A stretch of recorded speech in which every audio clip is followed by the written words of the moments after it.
जय हिंद दोस्तों, स्वागत है आप सबका शार्प स्टेपर कम्युनिटी में। So we were discussing general science Ghatna Chakra और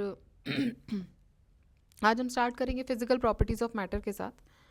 और इसके अलावा ज्योग्राफी हम डिस्कस कर रहे हैं इवनिंग में। And apart from it we have 4 complete playlist. 3 playlist are of static Ghatna Chakra, history, economics और इकोलॉजी। इसके अलावा आपके लिए आई दृष्टि घटना चक्र करंट अफेयर्स की भी पूरी प्लेलिस्ट अवेलेबल है, तो वो भी आप चेक कर सकते हैं। ठीक है, और अभी हम डिस्कस करेंगे science. So let's start with the next chapter, that is physical properties of matter. ठीक है, तो देखिए generally three states of matter हम जनरली पढ़ते हैं। Okay, solid, liquid and gas. Solid में क्या होता है, बेसिकली इलास्टिसिटी। लिक्विड में pressure, surface tension, capillarity, floating, ये सारे कॉन्सेप्ट्स देखे जाते हैं। गैस में एटमॉस्फेरिक प्रेशर देखा जाता है।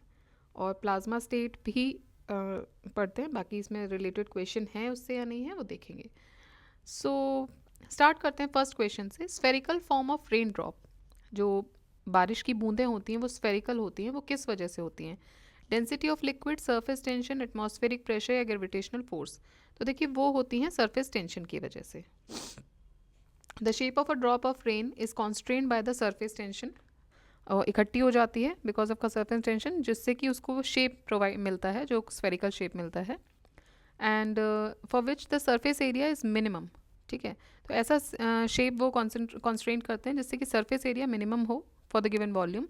Spherical shape has the minimum surface area, इसीलिए जो रेन ड्रॉप एक्वायर होती है, जो रेन ड्रॉप होती है उस वो स्फेरिकल शेप एक्वायर करती है। A drop of water spherical in shape, क्यों होता है ऐसा? सरफेस टेंशन की वजह से।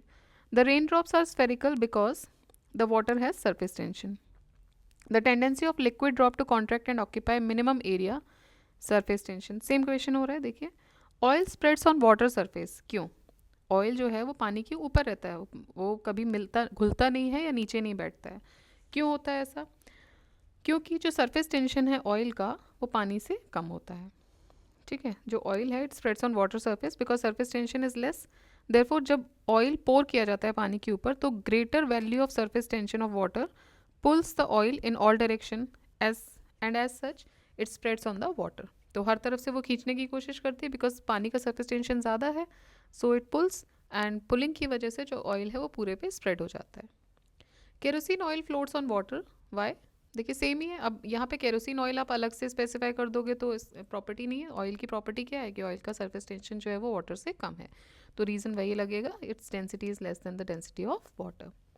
Pressure inside a soap bubble, जो साबुन के जब आप साबुन यूज़ करते हैं तो जो बुलबुले बनते हैं, तो उसके अंदर जो प्रेशर होता है वो क्या होता है? More than atmospheric pressure, less than atmospheric pressure, equal to या हाफ? तो वो एटमॉस्फेरिक प्रेशर से ज़्यादा होता है। जो प्रेशर होता है सोप बबल के अंदर वो एटमॉस्फेरिक प्रेशर से ज़्यादा होता है। तो soap bubbles they are large because when soap dissolve in water, उसका सरफेस टेंशन कम हो जाता है। ठीक है, तो जब सोप को डिजॉल्व किया जाता है वाटर में तो उसका सरफेस टेंशन रिड्यूस हो जाता है। So the pressure inside a soap bubble is more than the atmospheric pressure. Say next question, if two bubbles of soap of different diameter they come in contact with a tube। ठीक है, अगर दो soap bubbles अलग अलग diameter है उनका और वो एक ट्यूब के कांटेक्ट में आते हैं तो क्या होगा? तो देखिए जो स्मॉलर बबल है वो it will become smaller and bigger bubble जो है वो बड़ा हो जाएगा। तो क्यों होता है ऐसा? क्योंकि जो एक्सेस प्रेशर है, क्योंकि जो एक्सेस प्रेशर है इनसाइड द सोप बबल वो इन्वर्सली प्रोपोर्शनल होता है radius of the soap bubble के। ठीक है, so pressure is inversely proportional to 1/r। सो जब दो बबल्स कनेक्ट होते हैं एक ट्यूब के द्वारा, so the air will flow from smaller bubble to bigger bubble. तो स्मॉलर बबल से वो जो एयर है वो कहाँ जाएगी? बड़े बबल की तरफ जाएगी। Due to the fact that small bubble have smaller radius and will exert more pressure, तो इन्वर्सली प्रोपोर्शनल है। So bigger bubble would grow at the expense of smaller one. A hydrogen inflated polythene balloon is released from the surface of the earth। A hydrogen inflated polythene balloon को surface से release किया गया। As the balloon rises to an altitude up in the atmosphere, it will, तो जैसे जैसे balloon ऊपर altitude की तरफ जाएगा तो क्या होगा? It will increase in size. ठीक, सो बलून का साइज जो है वो इंक्रीज होगा। So if hydrogen inflated polythene balloon is released from the surface of the earth, then the air pressure at the high altitude is reduced. So the balloon will expand until the pressure inside the balloon equals the pressure outside. Alright. So कब तक बढ़ेगा? जब तक कि balloon का जो pressure है अंदर वो बाहर के बराबर ना आ जाए. What happens when some charge is placed on a soap bubble? जब कुछ चार्ज सोप बबल के ऊपर डाल दिया जाता है तो क्या होगा? उसका रेडियस बढ़ेगा, घटेगा, बबल कोलैप्स हो जाएगा या कुछ नहीं होगा? तो देखिए उसका रेडियस जो है वो बढ़ेगा. So when some charge is placed on soap bubble the bubble will expand. Bubble expand होगा और उसका जो रेडियस है वो बढ़ेगा. क्यों? क्योंकि जो चार्ज है it will distribute itself evenly over the surface of the bubble. Bubble के सरफेस के ऊपर वो चार्ज पूरी तरीके से डिस्ट्रीब्यूट हो जाएगा इवनली. और जो रिपल्शन है बिटवीन द सेम चार्जेस आपको पता है ना, प्लस प्लस जो है वो रिपेल करेंगे, प्लस माइनस अट्रैक्ट होते हैं. तो जो रिपल्शन होता है सेम चार्जेस के बीच में it will cause it to expand. तो उसकी वजह से रिपल्शन की वजह से और ज़्यादा एक्सपेंड होता है until the surface tension can bring it to equilibrium. So this will happen to both positive and negatively charged bubbles. तो ये पॉजिटिवली और नेगेटिवली दोनों तरीके के बबल्स पे ऐसा होगा. 4 wires of same material and dimensions as mentioned below are stretched by a load of same magnitude separately. ये बोल रहे हैं कि जो 4 वायर्स हैं सेम मटेरियल और डायमेंशंस के हैं as mentioned below are stretched by a load of same magnitude. उनको स्ट्रेच किया जाता है सेम मैग्नीट्यूड से अलग अलग. कौन सा इलोंगेट होगा सबसे ज़्यादा? 1 metre length and 2 millimetre diameter वाला, 2 metre length 2 millimetre diameter, 3 metre length 1.5 millimetre diameter, या 1 मीटर लेंथ और 1 मिलीमीटर डायमीटर. इनमें से कौन सा है जो सबसे ज़्यादा स्ट्रेच होगा, मतलब कौन सा बल्क लेंगे? So all the 4 wires are made of the same material. इसका मतलब है कि they have the equal Young modulus. ठीक है, यंग्स मॉड्यूलस का मतलब होता है मॉड्यूलस ऑफ इलास्टिसिटी. तो चूंकि मटेरियल सेम है तो मॉड्यूलस ऑफ इलास्टिसिटी तो सेम होगा, ये फैक्ट प्रूव हो गया. अब आगे बढ़ते हैं. तो यंग्स मॉड्यूलस मतलब y is equal to F upon A. ठीक है, सो इसको पूरा आप सॉल्व करोगे, ये एक सॉल्विंग इक्वेशन है बेसिकली. तो क्या आ जाएगा आपका? L अपॉन आर स्क्वायर हो जाएगा. ठीक है, so thus the elongation of these wires is proportional to their length. Elongation जो है वो देखिए, अगर इसको अलग अलग करें तो जो इलोंगेशन है वो प्रोपोर्शनल तो हो जाएगी, डायरेक्टली प्रोपोर्शनल हो जाएगी लेंथ के, और इन्वर्सली प्रोपोर्शनल हो जाएगी to the square of the diameter. ठीक है, so option C has the maximum elongation, मतलब 3 मीटर लेंथ डायरेक्टली प्रोपोर्शनल और 1.5 millimetre diameter. Next, consider the following statement. और देखिए ऐसे क्वेश्चन अगर आपको लग रहा है कि नहीं समझ आ रहे हैं आप स्किप कर दीजिए. ठीक है, कुछ क्वेश्चन स्किप करने के लिए होते हैं. ऑल्दो वैसे भी ये यूपीएससी के क्वेश्चन है. अब इस तरीके के क्वेश्चन जनरली नहीं देखे जाते हैं क्योंकि ये सॉल्व करने वाली चीज़ है. अगर आपको लग रहा है कि आपका फिज़िक्स वाला पार्ट अच्छा है, कर सकते हैं, चांसेस कम है गलती के, तो आप कीजिए. नहीं तो इसमें स्ट्रेस देने की ज़रूरत नहीं, क्योंकि ये क्वेश्चंस जो हैं वो आपका टाइम भी ज़्यादा खाते हैं. ठीक है, आप पहले सोचोगे, करोगे, 2-3 मिनट आपके आराम से इसमें चले जाएंगे. उससे बेटर है कि आप इनको स्किप करके आगे बढ़ो अगर आप कंफर्टेबल नहीं हो तो. ठीक, चलिए. Consider the following statement. If there were no phenomena of capillarity. तो अगर कैपिलैरिटी का कोई फिनोमेना एग्जिस्ट ही नहीं करता. ठीक है, कैपिलैरिटी आप समझते हैं ना, किसी भी लिक्विड जैसे राइज करता है ऊपर. कैपिलरी ट्यूब्स आपने सुना होगा. किसी भी आप कागज़ पे जो सोकिंग पेपर होते हैं उस पर आप एक ड्रॉप डाल दीजिए, वो धीरे धीरे ऊपर बढ़ेगा पानी. तो वो सब कैपिलरी रिएक्शंस होते हैं. तो ये बोल रहे हैं कि अगर कोई फिनोमिना कैपिलैरिटी का एग्जिस्ट ही ना करे देन क्या होगा? It would be difficult to use a kerosene lamp. ठीक है, बिल्कुल सही बात है. केरोसिन लैम्प में क्या होता है? अगर आपने अभी तो खैर जनरली शायद बच्चों ने बेसिकली हम मान सकते हैं कि कम देखा होगा, बट आई गेस सभी ने देखा होगा. अगर गाँव वगैरह में आप रहते हो तो जो लैम्प्स यूज़ होते थे, या अगर हम बात करें बेसिक बात करें तो नॉर्मल आप जो गांव में हमारे घरों में पहले यूज़ होता था कि क्या होता था, एक छोटी सी बॉटल लिया, उसमें केरोसिन ऑयल भरा और एक बत्ती रुई की या किसी की भी बना के उसमें डाल दी जाती थी, लंबी बत्ती, और वो नीचे डिप होती थी, डूबी हुई होती थी, और उसी से वो कैपिलरी रिएक्शन के थ्रू ऑयल ऊपर तक आता है. और अब उसको जब लाइट जाती थी तो उसको जला दिया जाता था. ठीक है, वो जल रहा है until and unless उसमें ऑयल है तब तक. ठीक है, या आप नॉर्मल बत्ती भी जलाते हो. नॉर्मल बत्ती ही देख लो, अगर आप पूजा कर रहे हो, आप उसमें रुई की बत्ती भिगो के अपने घी में, तेल में, जिसमें भी आप रखते हो, तो कैपिलरी रिएक्शन के थ्रू घी उसमें बार बार आपको चेंज करने की ज़रूरत नहीं पड़ रही ना, आगे पीछे करने की, बिकॉज जब तक वो उस तक पहुँचेगा घी और तब तक वो जलती रहेगी. सिंपल है. तो ये बिल्कुल सही बात है। दूसरा है one would not be able to use a straw to consume a soft drink. देखिए स्ट्रॉ कैपिलरी एक्शन पे काम नहीं करता है, ठीक है। Third is blotting paper would fail to function, बिल्कुल सही बात है। ब्लोटिंग पेपर पे भी ऊपर लिक्विड जो है उसको मतलब कैपिलरी रिएक्शन के थ्रू ही ऊपर आ रहा है। And the big trees that we see around would not have grown on the earth, बिल्कुल सही बात है। कैपिलरी रिएक्शन के थ्रू ही जाइलम के थ्रू जो पानी है वो ऊपर जाता है। So 1, 3, 4 would be correct. Capillary reaction is the ability of a liquid to flow in a narrow spaces without the assistance of or even in opposition to the external forces like gravity, क्योंकि gravity के against चल रहा है ना। पानी जो पौधों में ऊपर की तरफ जा रहा है वो ग्रेविटी के अगेंस्ट है, नहीं तो पूरा पानी नीचे आ जाए। बत्ती में जो हम बात कर रहे हैं, आप पूजा की बत्ती या केरोसिन लैंप जो कर रहे हो, ग्रेविटेशन के अगेंस्ट जा रहा है। पेपर को आप स्टैंडिंग पोजीशन में रखो, ठीक है, तो अगेंस्ट द ग्रेविटी वो जा रहा है। So opposition to external forces like gravity. Kerosene rises in the wick of the lamp through capillary action. If the person wants to consume soft drink, उसको एक्सटर्नल फोर्स लगाना पड़ता है। आप खींचते हो जब सॉफ्ट ड्रिंक आप पीते हो स्ट्रॉ से या कुछ भी आप पी रहे हो, तो आप उसको खींचते हो, एक्सटर्नल फोर्स लगाते हो अपने मुंह से, आप उसको खींच रहे हो। So as we know capillary action takes place only in the absence of external force. अब इसको हम कैपिलरी क्यों नहीं बोलेंगे, क्योंकि कैपिलरी एक्शन में आप कोई एक्सटर्नल फोर्स अप्लाई नहीं कर रहे हो। आप अगर जो केरोसिन विक है, जो केरोसिन में जो आप बत्ती डाल रखी है अपने तेल में, उसको आप बार बार प्रेस नहीं करते हो कि तेल ऊपर चला जाए, वो अपने आप ही हो रहा है, ठीक है। सो कोई भी एक्सटर्नल फोर्स अप्लाई नहीं होता है। So one would not be able to use a straw, hence one would be not be able to use a straw. Blotting paper भी सेम प्रिंसिपल पे काम करता है। It has a large number of pores on its surface, जो कि capillary tube की तरह काम करते हैं। Nature is an excellent user of capillary action. So जो fine roots of trees act as a capillary tube, और ये हार्मफुल न्यूट्रिएंट्स यूजफुल न्यूट्रिएंट्स और वाटर प्रोवाइड करते हैं। Next, for which one of the following capillarity is not the only reason, ठीक है। सो bloating of ink बिल्कुल है, देखा हमने। राइजिंग ऑफ अंडरग्राउंड वाटर, ऊपर आ रहा है against the gravity, external force की जरूरत नहीं है, तो कैपिलरी एक्शन है। अब ये नहीं कि मोटर से जो भर रहे हो वो आ रहा है, ठीक है, ट्रीज में आ रहा है नेचुरली जो तरीके से आ रहा है विदाउट एनी एक्सटर्नल फोर्स वो आ रहा है।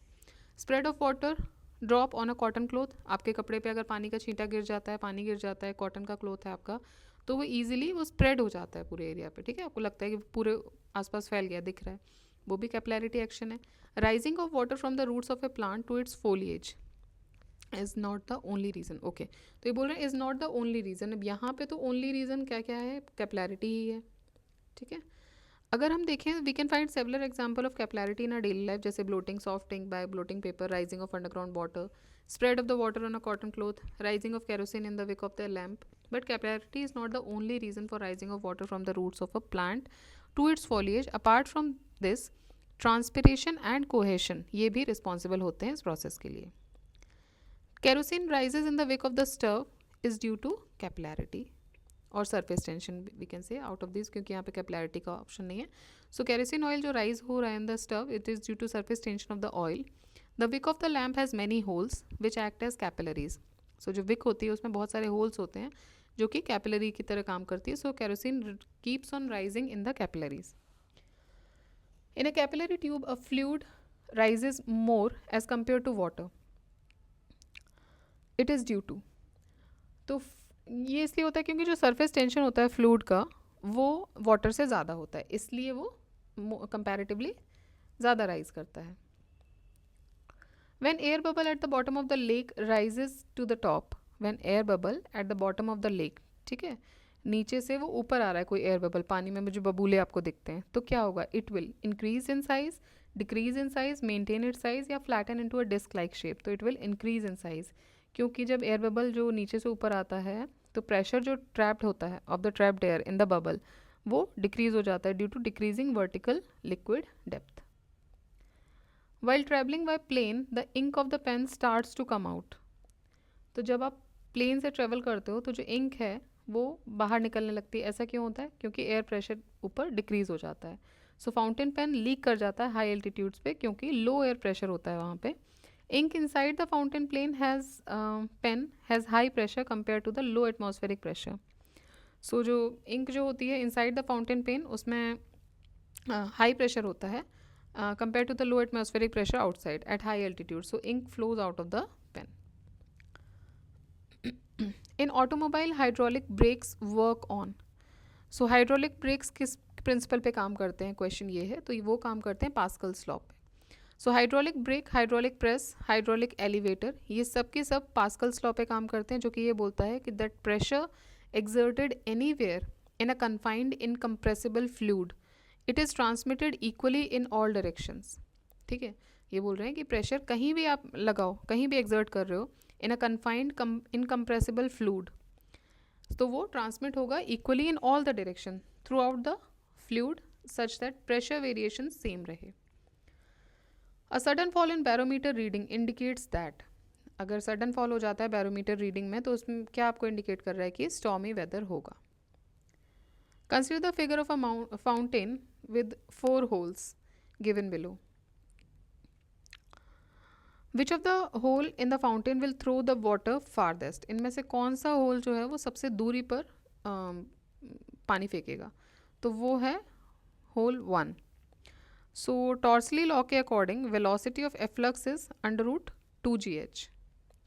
यहाँ पे h जो है वो क्या है, वो डेप्थ है उस होल का। सो इस क्वेश्चन में जो होल 1 है उसकी मैक्सिमम डेप्थ है and it has the maximum velocity of efflux, so it will throw the water farthest. Next, a liquid is flowing in a streamlined manner through a cylindrical pipe along with a section containing the axis of the pipe, the flow profile will be, along with a section containing the axis of the pipe, जो flow profile होगी वो क्या होगी। Okay, सो बोल रहे हैं कि streamline motion में जो स्पीड होती है लेयर्स की ऑफ लिक्विड, वो लोएस्ट होती है पाइप के पास। जो ये स्पीड है जो पाइप के बाउंड्री पर है, एज पर है, वो यहाँ पर लोएस्ट होगी। तो ये जो स्पीड है कम दिख रही है, और as moved away from the pipe, मान लीजिए ये सेंटर वाला ये सबसे दूरी पर है पाइप के एजेस से, तो ये इसकी स्पीड सबसे ज़्यादा होगी। ठीक है। With rise of temperature the viscosity of liquid, जैसे जैसे टेम्परेचर बढ़ता है तो लिक्विड की विस्कोसिटी बढ़ती है, घटती है, अनचेंज रहती है, या डिक्रीज और इंक्रीज होती है। तो देखिए डिक्रीज होने लगती है विस्कोसिटी, जैसे जैसे टेम्परेचर बढ़ेगा विस्कोसिटी घटने लगती है। विस्कोसिटी क्या होता है, it is a measure of resistance of a fluid, जो कि which is being deformed by either shear stress या टेंसाइल स्ट्रेस। सो हर दिन अगर हम देखें in terms, viscosity is thickness और इंटरनल फ्रिक्शन। ठीक, viscosity of liquid at different temperature up to the normal boiling point, अगर आप देखो तो बेसिकली टेम्परेचर अगर 100 डिग्री सेंटीग्रेड है, सो विस्कोसिटी कम होती जाएगी। ठीक, सो राइज ऑफ टेम्परेचर के साथ साथ विस्कोसिटी जो है लिक्विड की वो डिक्रीज होती है। अब देखिए ना, आप कोई भी चीज़ अगर लिक्विड फॉर्म में आप डालते हो, धीरे धीरे धीरे जब आप उसको टेम्परेचर बढ़ाते हो, पकाने की बात कर रहे हो, तो पकते पकते उसमें एक थिकनेस आना शुरू हो जाती है, राइट। तो उससे भी आप एक आइडिया लगा सकते हो लेमन टर्म में, अगर आप ध्यान देना चाहें तो। The highest viscosity among the following is of, तो हाइएस्ट विस्कोसिटी इनमें से किसकी होगी, वाटर, ब्लड, एयर और हनी। तो ईजी है, बहुत ईजी क्वेश्चन है। हाईएस्ट विस्कोसिटी किसकी है, हनी ज़्यादा विस्कस होता है। ठीक है, वाटर तो बिल्कुल फ्लूइड है, तरल है, बह जाएगा, खून भी। ठीक है, हनी सबसे ज़्यादा विस्कस होता है। Then which of the following is most viscous, again honey. Out of this alcohol, water, gasoline में हनी सबसे ज़्यादा विस्कस है। असर्शन रीजनिंग का क्वेश्चन है, with the increase of temperature the viscosity of glycerine increases. Temperature के बढ़ने के साथ साथ ग्लिसरीन की विस्कोसिटी बढ़ने लगती है। Rise of temperature increases the kinetic energy of molecules. तो देखो टेम्परेचर बढ़ने के साथ काइनेटिक एनर्जी जो है, the increase in temperature causes the kinetic और thermal energy to increase, and molecules जो होते हैं वो बहुत मूवेबल हो जाते हैं। तो इसका सही एक्सप्लेनेशन नहीं है ये। ठीक है,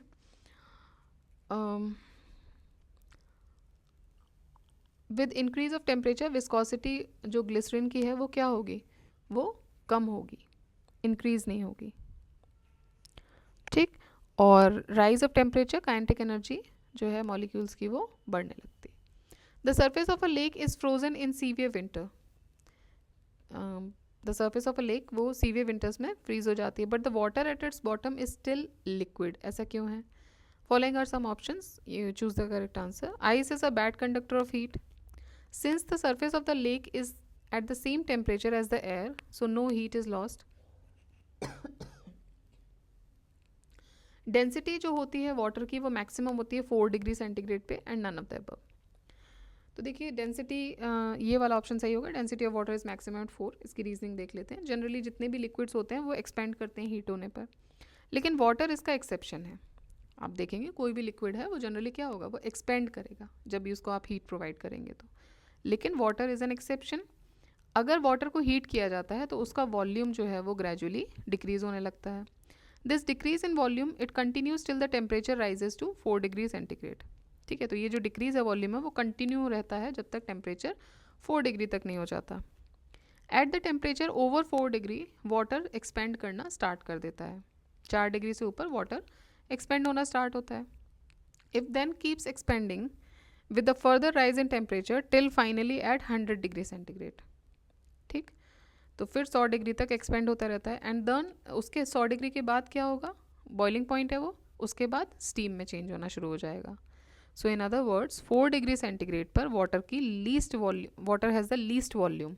ठीक है, and it occupies the least amount of space. Volume कम है तो स्पेस भी कम घेरेगा और डेंसिटी मैक्सिमम होगी. तो वो अपने 4 डिग्री तक अगर आप देखोगे तो वो हैवीएस्ट होगा.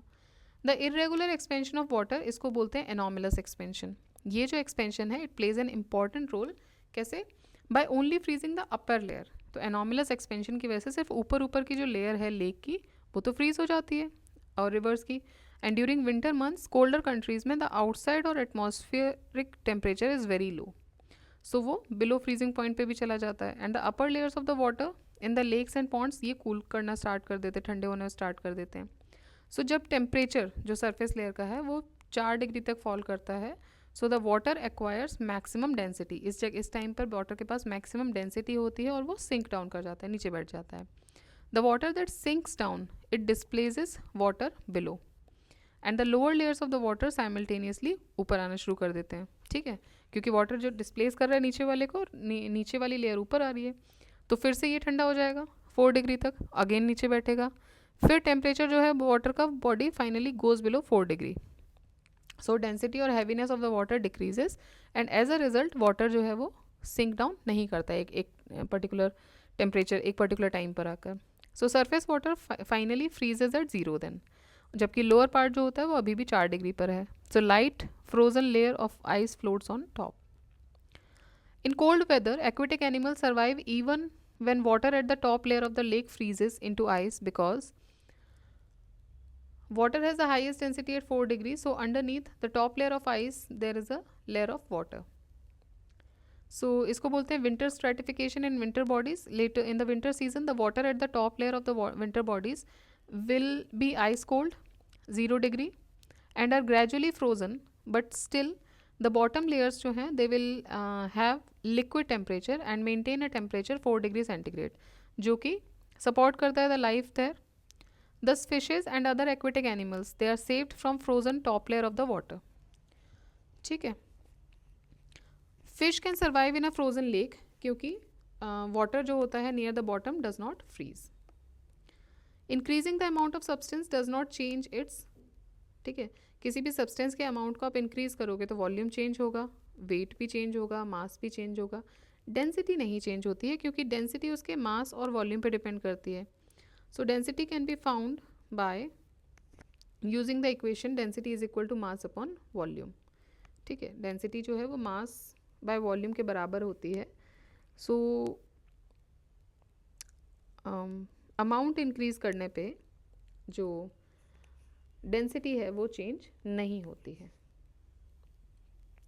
The density of water will reach its maximum value at the temperature of, तो 4 डिग्री पे, ये हमने अभी डिस्कस किया ही है. देख लेते हैं फिर से. Mass of any substance while heating remains the same, however उसकी वॉल्यूम इंक्रीज हो जाती है. मास जो है वो हीट होने पे सेम रहता है, वॉल्यूम बढ़ती है, जगह ज़्यादा लेता है, एक्सपेंड होता है. सो उसकी डेंसिटी इस केस में डिक्रीज हो जाती है, इन्वर्सली प्रोपोर्शनल है. But water exhibits an anomalous expansion on cooling and contraction on heating within a specific range of temperature. जब वाटर को when water at 0 degree is heated, ठीक है, तो वो 0 से लेके 4 डिग्री तक जब तक टेम्परेचर नहीं चला जाता तब तक वो कॉन्ट्रैक्ट होता है, एक्सपेंड नहीं होता. मतलब कि वॉल्यूम उसकी डिक्रीज हो रही है और डेंसिटी इंक्रीज हो रही है. ठीक है, तो 4 डिग्री पे डेंसिटी कितनी होगी, मैक्सिमम होगी, और वॉल्यूम क्या हो रहा है, ठीक है, वॉल्यूम डिक्रीज हो रहा है। Volume of water is minimum at 4 degree, तो ये मिनिमम होगा 4 डिग्री पे। Hence density of water is maximum at 4 degree. At which temperature density of water is maximum, 4 degree पे मैक्सिमम होता है। Maximum density of water is 277 kelvin, ठीक है, 273 + 4, तो इसमें आप 273 में 4 जोड़ दोगे, 277। An iron ball floats on mercury, एक लोहे की बॉल जो है, it floats on mercury but gets immersed in water, लेकिन पानी में वो डूब जाती है। रीज़न ये बोल रहे हैं कि जो स्पेसिफिक ग्रेविटी होती है आयन की, वो मर्करी से ज़्यादा होती है, ठीक है। सो देखो, आयन बॉल फ्लोट करती है मरकरी पे, लेकिन पानी में डूब जाती है, पानी में डूब जाती है, आप सबको पता है, मरकरी पे फ्लोट करती है, आपके लिए फैक्ट हो गया, तो ये बात सही है। बट बिकॉज जो रिलेटिव डेंसिटी होती है मरकरी की, ठीक है, रिलेटिव डेंसिटी मरकरी की जो होती है वो ज़्यादा होती है आयन से, तो इसलिए आयन बॉल उस पर फ्लोट कर रहा है।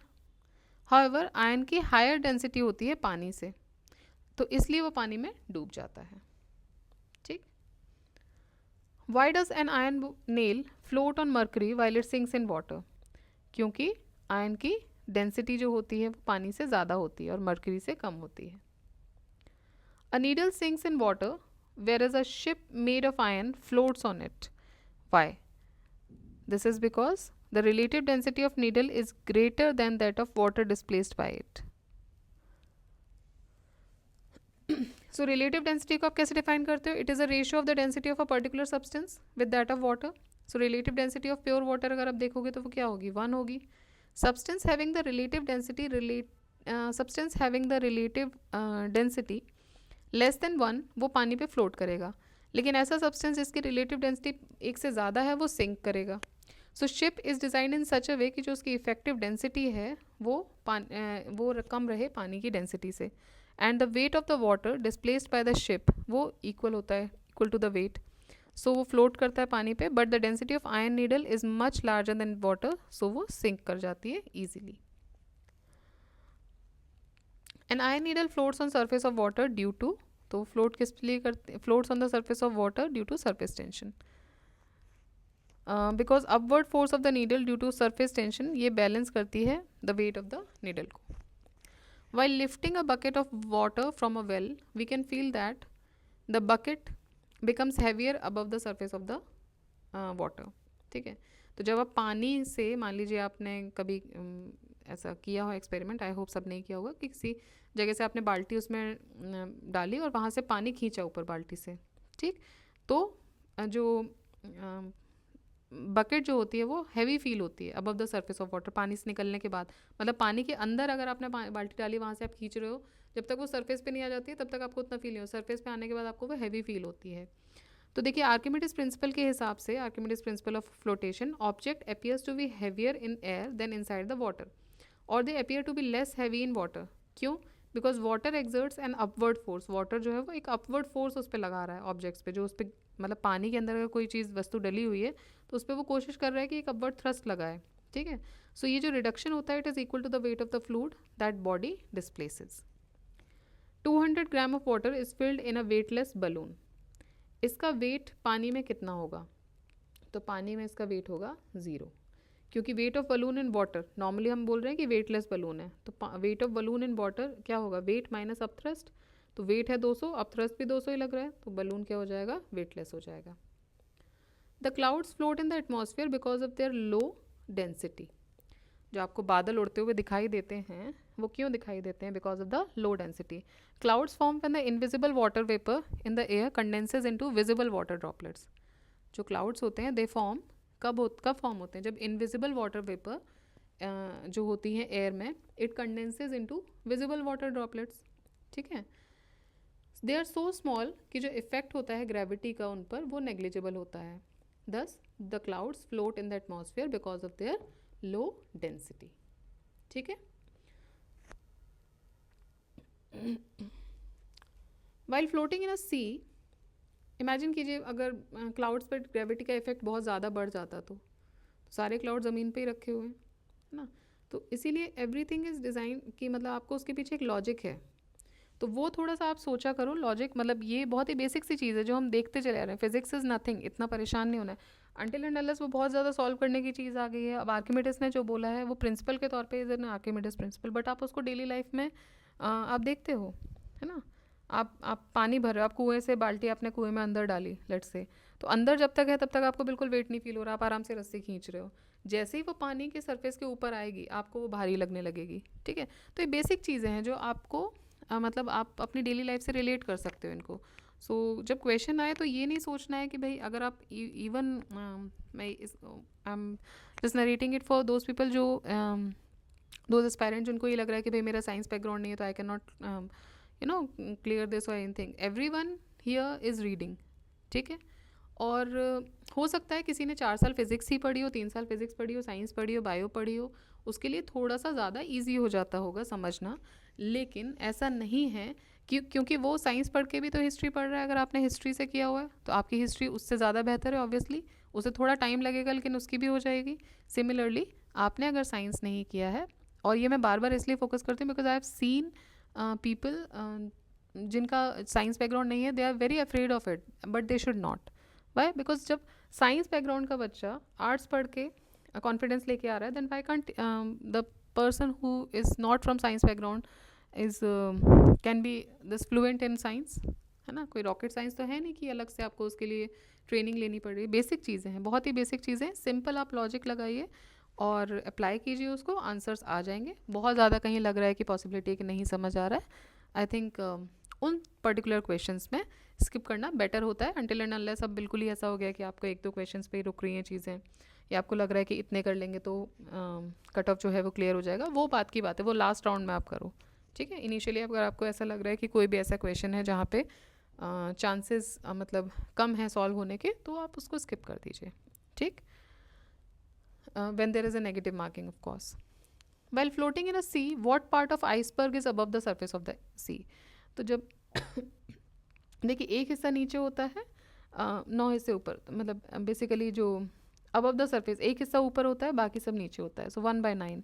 So when pure water changes into ice 4 degree पर at 4 degree centigrade, the density of ice so formed is 9/10 of the density of water. Therefore pure water में 90% जो होता है पार्ट होता है जो आइस का, it must be below the surface of the water, remaining 10% जो होता है वो ऊपर रहता है। सो सी वाटर के पास हाई डेंसिटी है, सॉल्टी वाटर है, but the ice formed by the it is pure and not salty. Therefore floating in a sea about 1/8 to 1/9 part जो होता है आइसबर्ग का, वो above the surface of the sea होता है, बाकी नीचे होता है। An ice cube is floating in a glass of water. What happens to the water level when the ice melts? तो वो सेम रहता है। देखिए आर्किमिडीज प्रिंसिपल ये बोलता है कि जो फ्लोटिंग ऑब्जेक्ट है वो एक पानी का कुछ हिस्सा डिस्प्लेस कर रहा है, ठीक है।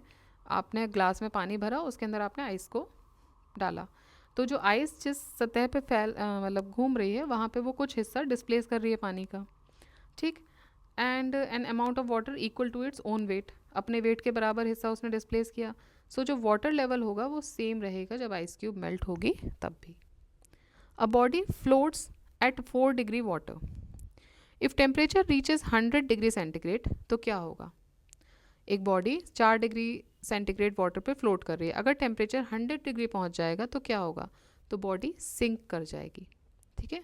When water is heated, its density decreases. The density of the water at 100 degree centigrade is lowest, so body will sink. Water density maximum होती है 4 डिग्री पे, सो बॉडी वहाँ पर फ्लोट करती है, ठीक है। बॉडी पानी में जनरली बॉडी आप देखो, अगर आप इफ़ यू ऑब्जर्व चीज़ें क्यों फ्लोट करती हैं, क्योंकि वाटर डेंसिटी उस जगह मैक्सिमम होती है। अब अगर वही वाटर का जो टेम्परेचर वो 100 डिग्री तक चला जाए तो डेंसिटी उस समय पे क्या हो जाएगी? सबसे कम हो जाएगी, सो बॉडी सिंक कर जाएगी। Why it is easier to swim in the sea than in a river? क्योंकि सी वाटर सॉल्टी होता है। अब सॉल्टी होने से क्यों होता है, इसके लिए भी क्यों हो सकता है? सी वाटर में सॉल्ट्स होते हैं जो उसकी डेंसिटी को क्या कर रहे हैं? पानी की डेंसिटी को और ज़्यादा बढ़ा रहे हैं, ठीक। सो जब डेंसिटी ज़्यादा होगी तो बॉडी फ्लोट ज़्यादा करती है, and it also increases it up thrust, नीचे से ऊपर फेंकता है। समुद्र में हम बोलते हैं ना कोई चीज़ मतलब वो नहीं होगी, सिंक नहीं होगी, अगर कुछ हुआ भी तो ऊपर आ जाएगा तैर के. So the chances of sinking कम हो जाते हैं and one can easily swim in such water. A body weight is highest in which among the following. Body weight सबसे ज़्यादा किस में होगा, तो वो होगा हाइड्रोजन में. अब थ्रस्ट फोर्स और बॉइंट फोर्स हाइड्रोजन में वो कम होता है देन अदर मैटर्स, क्योंकि ये लाइटेस्ट गैस है. When a ship enters a sea from a river, क्या होता है जब कोई शिप नदी से समुद्र की में एंटर करती है तो क्या होता है, वो थोड़ी सी ऊपर उठती है, वो सेम लेवल पे रहती है, it sinks a little, it immerse in the bottom. देखिए अभी हमने देखा कि समुद्र में क्या होती है, डेंसिटी और ज़्यादा बढ़ जाती है सॉल्ट्स की वजह से, तो वो थोड़ा सा ऊपर राइज कर जाती है. When a ship enters a sea from river, it rises a little. Reason, अब इसमें रीज़न भी दे दिया है. The density of sea water is greater than the density of river water. तो देखिए दोनों ही सही है, डेंसिटी ज़्यादा है तो फ्लोट करेगी वो. ऑलराइट, तो ये हो गए हमारे क्वेश्चंस. नेक्स्ट अब हम जो टॉपिक देखेंगे वो हम स्टार्ट करेंगे ऑप्टिक्स के साथ. Alright, so till then revise करते रहिए. बिल्कुल कुछ क्वेश्चंस जो बहुत ही एक दो क्वेश्चंस आपने देखे होंगे जिनमें कैलकुलेशन होगी. अगर आपको लगता है कि you are not okay with it, तो अगर पेपर में हार्डली कभी ये होता है कि एक आध क्वेश्चन वैसा आ रहा है, अदरवाइज नॉर्मल वर्बल क्वेश्चंस होते हैं. सो कोशिश कीजिए सॉल्व करने की. नहीं हो रहा है तो उस पर बहुत ज़्यादा टाइम वेस्ट मत कीजिए. वो क्वेश्चंस टाइम कभी कभी ऐसा भी होता है कि टाइम किल करने के लिए कुछ क्वेश्चंस होते हैं. तो यही एक स्मार्ट स्ट्रैटेजी होती है पेपर में जब आप हॉल में बैठे हो, कि आपको क्या छोड़ना है, क्या अटैम्प्ट करना है. यही एक स्मार्ट स्ट्रैटेजी आपको अप्रोच देखनी चाहिए. तो अगर टाइम ज़्यादा लग रहा है, पढ़ के आपको लग रहा है आधे मिनट में ही आपको समझ आ रहा है कि नहीं इसमें मुझे टाइम लग सकता है, मैं श्योर नहीं हूँ, आगे बढ़ जाइए. 2 बार पेपर अपना जो भी 1-2 राउंड आप जैसे भी करते हो पेपर उसको कीजिए. और फाइनली अगर आपको लग रहा है कि नंबर ऑफ़ क्वेश्चंस जो आपने अटैम्प्ट किए हैं वो they are okay to go, तो फिर आप इसको मत टच कीजिए. अगर लग रहा है कि नहीं कुछ कमी है तो टाइम बच रहा है तो कोशिश कर सकते हैं. ठीक है, so this is all for now. जय हिंद.